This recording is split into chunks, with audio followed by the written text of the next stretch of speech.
Hello, in this week's Footy Talk, I am going to give you phrases that are used in football, but they originally came from the game of cricket.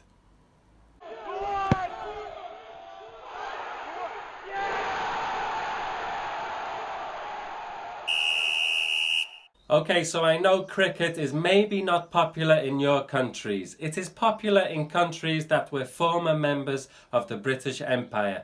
So countries like Australia, New Zealand, India, Pakistan, Caribbean countries like West Indies. The sport is very popular in those countries, and there are some phrases from football that were actually taken from the game of cricket. And this is probably because it predates football.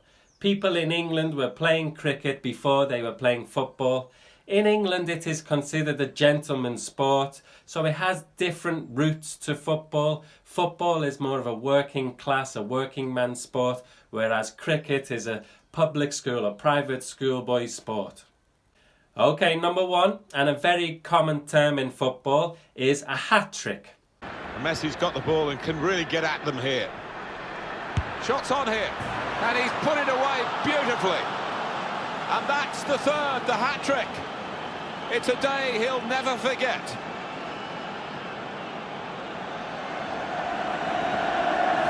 But this phrase actually came from the game of cricket.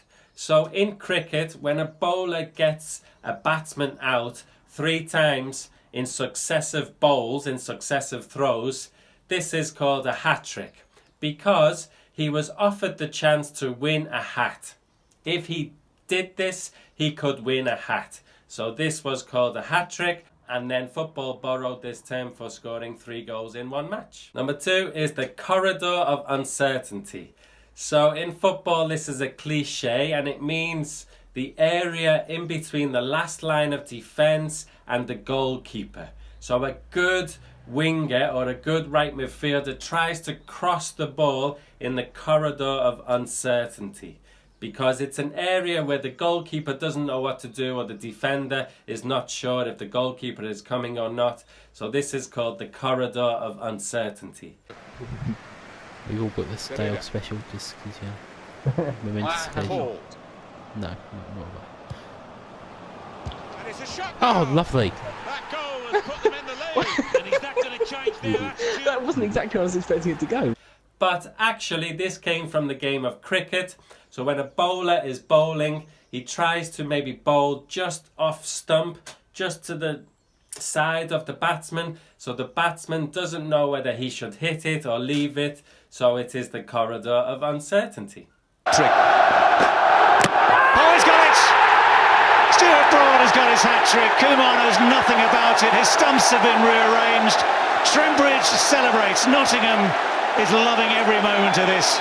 And India are sinking fast here. 273 for 8 now.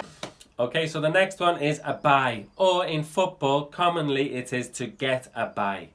So this happens when your team maybe qualifies for the next round automatically and they don't have to play the match. So this sometimes happens in cup competitions if another team has some problems and they cannot play the match, so your team qualifies automatically. Or maybe in the competition there is an odd number of teams, so some teams maybe qualify automatically for the next round. But this comes from cricket, so a bye in cricket is a bowler who maybe throws the ball too far wide, so the batsman cannot hit it, and maybe the ball actually goes past the wicket keeper, so the team gets a free run. This is called a bye, and we use it in football. Number 4 is to break his duck, or to break your duck.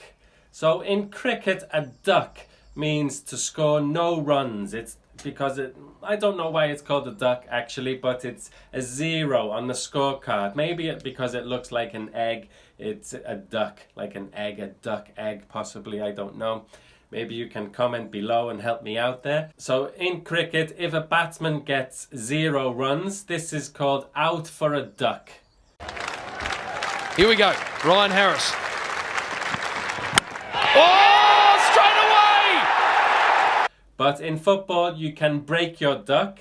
So this is if a striker maybe joins a club and he hasn't scored a goal in maybe 3 or 4 matches, and then he scores a goal, so he breaks his duck. He opens his account, he scores his first goal for the club.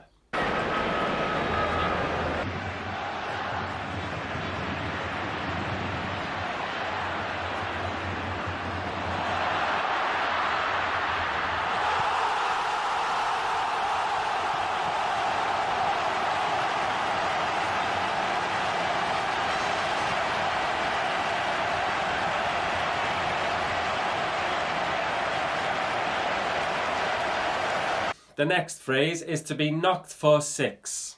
So to be knocked for 6 in English, figuratively it means to be surprised or shocked. And this comes from cricket. So this is if a bowler bowls the ball and you hit the ball and without bouncing it goes out of the field, well, you have knocked it for 6. You get 6 points. Tate. It's four! Oh my goodness! Wow. Chris Lynn has taken the wild thing and sent it possibly onto the roof. It's on the roof. Look at the look on his face. Not the way to start the spell, is it? Oh. It's huge. It's a Dan Christian-like. That's gone a mile in the air. And the bowler is surprised because you've hit it out of the field, so you are knocked for 6. It means to be surprised or shocked. Okay, the next one is to have a good innings. So to have a good innings in cricket means to be at the crease. Difficult cricket vocabulary here. Is to be playing for a long period of time. So we use this in English if your manager or a person is in a job for a long period of time. So for example, Alex Ferguson, he had a very good innings because he was in the job for a long period of time and he was very successful. Okay, the next one, and now these phrases are loosely related to football, not so closely matched. And this one is to be stumped. So to be stumped means to be shocked or to be surprised. And this comes from cricket because they have stumps in cricket, and these are the 3 sticks that the bowler is trying to hit. So if you are stumped in cricket, it means you missed the ball and maybe the wicket keeper caught the ball and hit the stumps with the ball when you are out of the crease. Again, difficult vocabulary, but this means you are stumped, and usually if you are stumped in cricket, you don't know it happened. Both square on the leg side. So the gap is still down the ground for Jimmy Mark. Oh, well taken, he's done it. What a magnificent piece of work by Sangakkara. I suppose this isn't used in football very much, but if you don't know the answer to something or you cannot respond to something, maybe a commentator can say that the team is stumped and they have no answers. Okay, that's it. These are some phrases that are used in football from cricket. I know the sport is not popular all over the world, but I just wanted to share these phrases. Thank you for watching. Bye bye.